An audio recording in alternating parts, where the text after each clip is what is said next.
Gencatan senjata energi Ukraina-Rusia, Kiev memberi konsesi wilayah. Perwakilan Eropa ikut bernegosiasi, bukan hanya Amerika, dan delegasi Ukraina terpecah antara kelompok Kirill Budanov dan Andriy Yermak.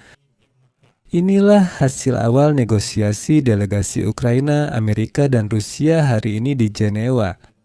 Sementara itu, makin banyak ahli yakin negosiasi ini tidak membuahkan hasil, sehingga perang tahun ini kemungkinan besar tidak akan selesai. Pihak-pihak di sini berbeda pendapat soal topik yang harus dibahas dulu. Orang Rusia mengatakan bahwa yang perlu dibahas adalah masalah wilayah, sedangkan Ukraina mengatakan bahwa yang perlu dibahas adalah masalah gencatan senjata energi, pertukaran tahanan, dan sebagainya. Sementara itu, Ukraina pada malam ini menyerang salah satu objek terpenting di Rusia yang berada jauh di belakang garis musuh, di mana drone khususnya terbang sejauh 1.600 km.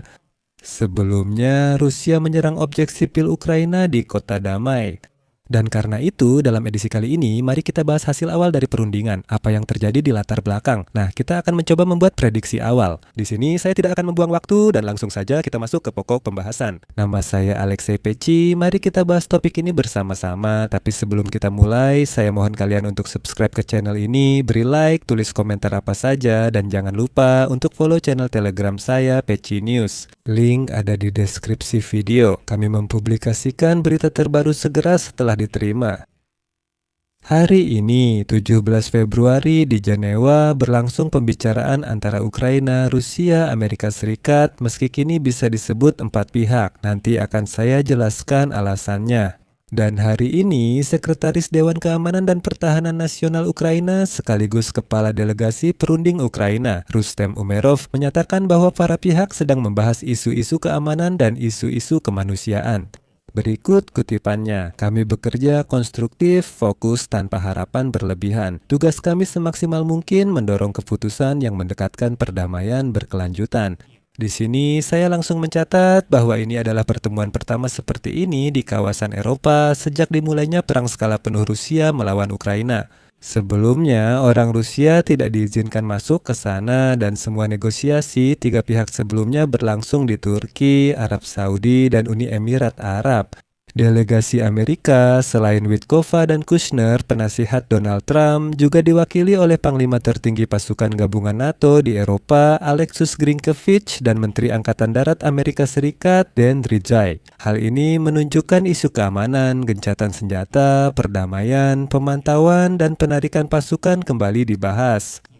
Perlu dicatat, Prancis, Jerman, Italia, dan Inggris mengirim perwakilan ke Jenewa untuk berunding. Kini, penasihat keamanan nasional negara-negara itu memantau perundingan dan diperkirakan akan bertemu delegasi Ukraina dan Amerika Serikat sedikit lebih lambat. Namun intinya adalah bahwa Eropa sedang berusaha untuk mengambil kebebasannya. Dan sekarang sudah mulai muncul laporan orang dalam bahwa perwakilan Eropa ternyata memang hadir di meja perundingan itu. Jadi, ini bukan lagi perundingan tiga pihak sepenuhnya, karena kini bukan hanya orang Amerika di meja itu. Kenapa?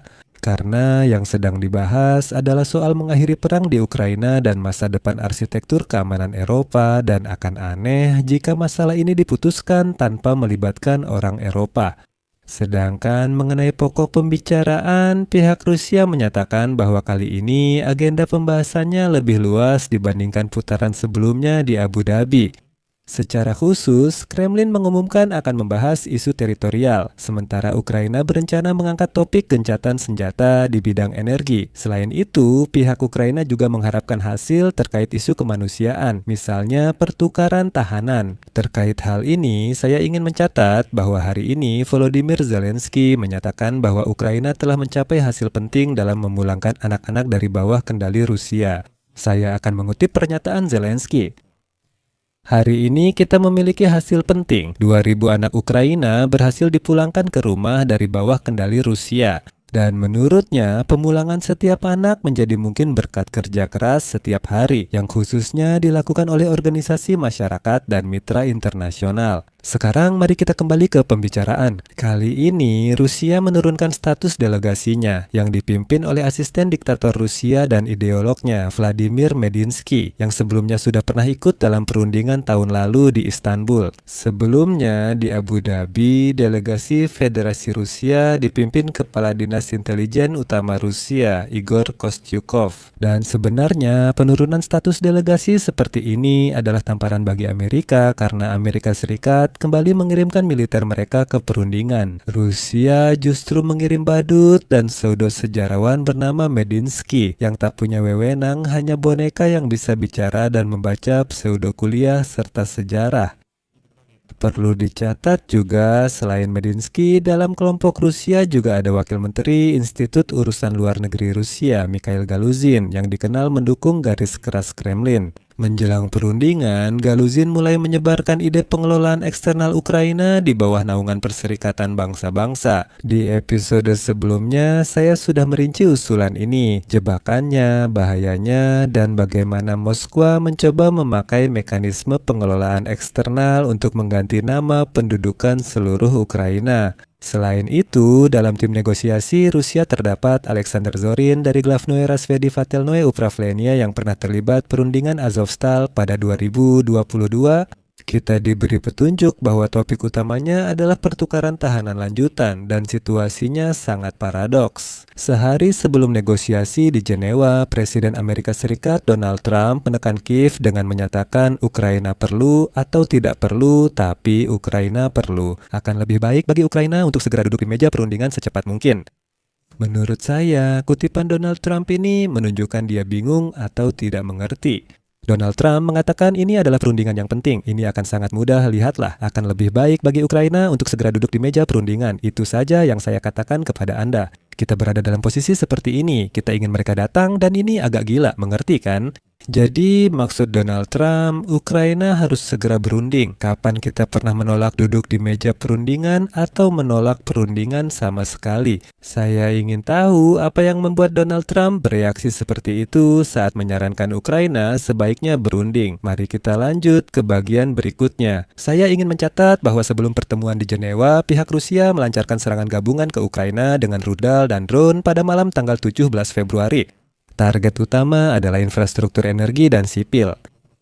Teroris memang selalu bertindak demikian. Malam itu musuh menembakkan 29 rudal dan 396 drone ke Odessa, Dnipro, dan Ukraina Barat. Ukraina membalasnya. Pembela Sluzhba Bezpeki Ukrayini menyerang pabrik kimia Rusia Metafrax Chemicals di Krai Perm dengan drone.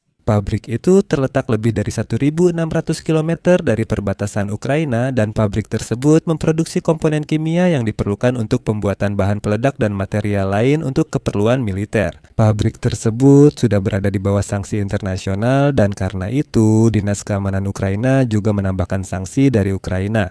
Namun tiba-tiba muncul kabar kurang menyenangkan soal negosiasi itu. Menurut ekonom, kunci negosiasi damai adalah tuntutan Moskwa agar sebagian wilayah Donetsk yang dikuasai Kiev diserahkan. Ukraina, Rusia, dan Amerika Serikat sejak awal tahun berupaya mencapai kompromi yang diinisiasi Amerika untuk membentuk zona ekonomi bebas yang didemilitarisasi di Donbas, mungkin di bawah naungan Dewan Perdamaian Donald Trump. Dan selanjutnya, kutipan dari ekonom. Skenario seperti itu kemungkinan besar tidak akan lolos uji undang-undang Amerika, apalagi jika butuh pengakuan de facto atas pendudukan Rusia. Belum jelas apakah Stephen Witkoff, kepala negosiator Amerika Serikat, menyadari hal ini, namun perbedaan pendapat juga tampak di delegasi Ukraina. Satu kubu yang berpusat di sekitar Tuan Budanov berpendapat bahwa kepentingan Ukraina paling baik dilayani dengan kesepakatan cepat di bawah pimpinan Amerika dan khawatir bahwa jendela peluang mungkin segera tertutup.